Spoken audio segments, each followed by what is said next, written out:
गुलाम था ये हमारा भारत।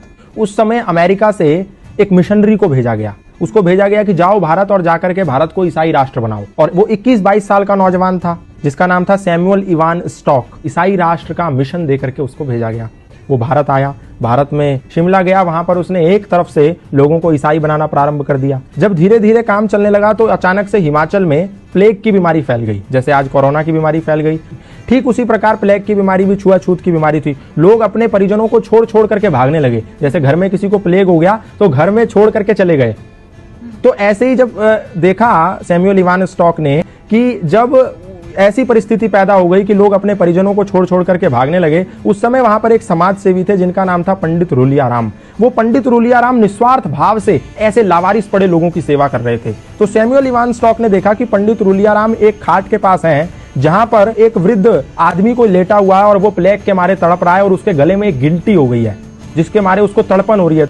तो पंडित रूलियाराम ने क्या करा, एक कपड़ा लिया, उसकी गर्दन पे रखा और मुंह से उस गिल्टी को निकाल करके उसकी पीड़ा को खत्म कर दिया। उसका मवाद मुंह से निकाला। और जब इस दृश्य को सैमुअल इवान स्टॉक नाम के मिशनरी ने देखा, उसने कहा ये तो सेवा की अत्यंत पराकाष्ठा है, सेवा की उत्कृष्टता है। मैं जो सेवा के नाम पर लोगों को ईसाई बना रहा हूं, ये तो फरेब है, ये तो धोखा है, ये तो फ्रॉडगिरी है, ये तो षड्यंत्र है और ये तो निस्वार्थ सेवा है जहां इनको कुछ नहीं मिलना, ये मर भी सकते हैं, छूने पे लोग मर जा रहे हैं और ये उनकी ऐसी सेवा कर रहा है। उस समय सैमुअल इवान स्टॉक का हृदय परिवर्तन हो गया।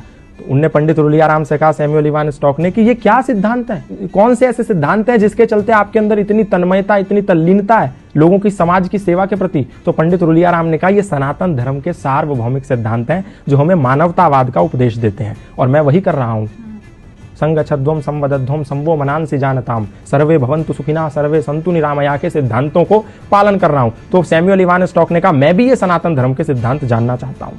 तो सैमुअल इवान स्टॉक को पंडित रूलियाराम ने सत्यार्थ प्रकाश दिया, द लाइट ऑफ ट्रुथ नाम की एक पुस्तक दी। बोला तुम ये पढ़ो और तुम्हें सनातन धर्म का पूरा सारांश पता चल जाएगा कि सनातन है क्या। सैमुअल इवान स्टॉक ने उस पुस्तक का अध्ययन किया। अध्ययन करने के बाद ऐसा हृदय परिवर्तन हो गया कि आया तो था वो भारत को ईसाई राष्ट्र बनाने, वो भारत को आजाद कराने की लड़ाई में कूद पड़ा। और जब वो लड़ाई में कूद पड़ा तो अंग्रेजों ने उसको जेल में बंद कर दिया। जेल में बंद कर दिया तो उसकी मुलाकात लाला लाजपत राय से हुई। जेल से निकल के आने के बाद उसने पंडित रूलियाराम से मिला और बोला कि मैं अब सनातन धर्मी बनना चाहता हूं और मैं अपना नाम भी, क्योंकि आपने जो मुझे सत्यार्थ प्रकाश दी थी, द लाइट ऑफ ट्रुथ, उसको पढ़ने के बाद मेरा हृदय सनातन की और श्रद्धा से भर गया है। तो मैं नाम भी अपना उसी सत्यार्थ प्रकाश से अभिप्रेरित होकर रखना चाहता हूं। अपना नाम सत्यानंद रखना चाहता हूं। और वो व्यक्ति सत्यानंद आर्य सन्यासी बन गया और भारत में रहकर के मृत्यु पर्यंत सनातन धर्म का प्रचार करता रहा। आप सोच के देखिए कि एक व्यक्ति जिसको भारत को ईसाई मुल्क बनाने के लिए भेजा गया था, लोगों के साथ छल कपट करके, वो व्यक्ति सनातन धर्म का प्रचारक बन गया।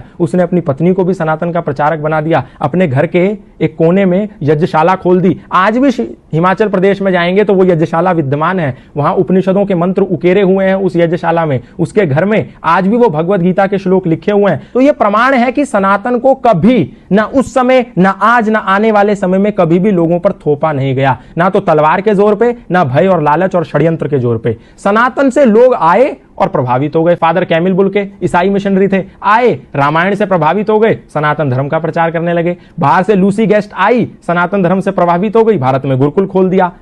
स्टैनफोर्ड की एक महिला आई, भारत में आके गंगा के पास बैठी, साध्वी भगवती सरस्वती बन गई। एक व्यक्ति स्विट्जरलैंड से पैदल भारत आ गया, 4 साल 18 मुल्क पैदा करते हुए। कोई गया था उसके कंधे पर बंदूक रखने और उसका नाम हो गया बैन बाबा। ऐसे बहुत सारे उदाहरण है, मैं बताऊंगा तो समय कम पड़ जाएगा। सनातन को कभी भी किसी पर थोपा नहीं गया। लोग आए, खुद बन गए। मौलाना महबूब अली खुद पंडित महेंद्रपाल आर्य बन गए। खूब सारे मौलाना, मतलब इमाम मस्जिद के, खुद सनातन धर्मी बन गए। हमने किसी को जोर नहीं दिया, किसी को जबरदस्ती नहीं करी, लोग आए और बन गए। तो इसमें हमारी क्या गलती है?